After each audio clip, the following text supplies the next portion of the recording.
बहीण योजनेला भरभरून मिळत असलेला प्रतिसाद आणि या महाराष्ट्रातल्या लाडक्या बहिणींचा लाडका भाऊ राज्याचे मुख्यमंत्री माननीय देवेंद्र भाऊ फडणवीस या सोलापूर शहरात येऊन लाडकी बहीण योजना बंद होणार नाही हा जो शब्द दिला आणि त्याचबरोबर या लाडक्या बहिणींना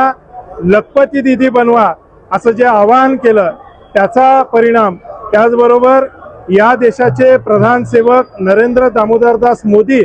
यांच्या नेतृत्वाखाली आत्मनिर्भर भारताची चालू असलेली गतिमान वाटचाल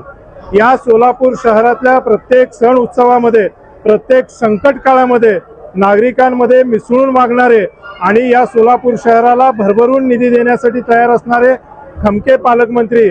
सन्माननीय जयकुमार भाऊ गोरे आणि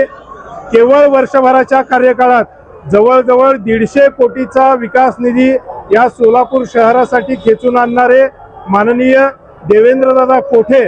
या सगळ्यांच्या कामाचा परिपाक म्हणून सोलापूर शहरामध्ये 100% भाजपा असं वातावरण निर्माण झालंय। आज प्रभाग क्रमांक 9 मध्ये भारतीय जनता पार्टीचे अधिकृत उमेदवार शेखरजी इगे, कादंबरीताई मंजेली, पूजाताई वाडेकर आणि मेघनाथजी येमूल या 4 उमेदवारांसाठी ही भव्य अशी पदयात्रा निघालेली आहे। या पदयात्रेला सुद्धा खूप चांगला प्रतिसाद इथं नागरिकांकडून मिळतोय। या 4ही उमेदवारांचा अतिशय प्रचंड मताधिक्याने विजय होईल आज ही ग्वाही मी दाजीपेठ इथल्या गणरायाच्या साक्षीने आपल्या सगळ्यांना देतो। धन्यवाद।